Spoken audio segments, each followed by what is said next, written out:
দেখুন, গতকাল অর্থাৎ বুধবার 4 জন ছাত্র যারা অ্যাপেক্স ন্যাশনাল পাবলিক স্কুলে যারা পড়াশোনা করতো, তারা অষ্টম শ্রেণীতে আর কি, তারা স্কুল আসার নাম করে তারা কিন্তু স্কুলে না গিয়ে তারা এই যে ফারাক্কার যে গঙ্গা নদী, সেই গঙ্গা নদীতে তারা 4 বন্ধু মিলে স্নান করতে আসার জন্য তারা চলে আসে।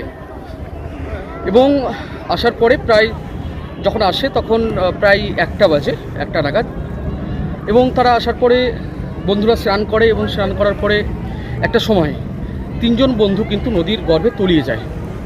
এবং তাদেরকে আর পার্শ্ববর্তী লোকজন দেখার পরে তাদের 3 জনের মধ্যে 2 জনকে তারা রিকভারি করে সঙ্গে সঙ্গে, কিন্তু একজনকে কোনোভাবে রিকভারি করা পসিবল হয় না। এবং দীর্ঘ এই 24 ঘন্টা পরে প্রায় এখন ঘড়ির কাটায় 1:20 বাজে। এই 1:20 সময় আবার যে এমডি শাহিন আক্তার, যাকে এতক্ষণ পর্যন্ত খুঁজে পাওয়া যায়নি, তাকে এই মুহূর্তে খুঁজে পাওয়া গেছে। এবং সম্পূর্ণটাই যে সরকারি যে রেস্কিউ টিম তারা কিন্তু উদ্ধার করে এবং উদ্ধার করে সেই মৃতদেহকে পরিবারের হাতে তুলে দেয়। ওর কোথায় ওর বাড়ি হচ্ছে বৈষ্ণবনগর থানার কৃষ্ণপুর অঞ্চলের মালেক মোড় এরিয়াতে।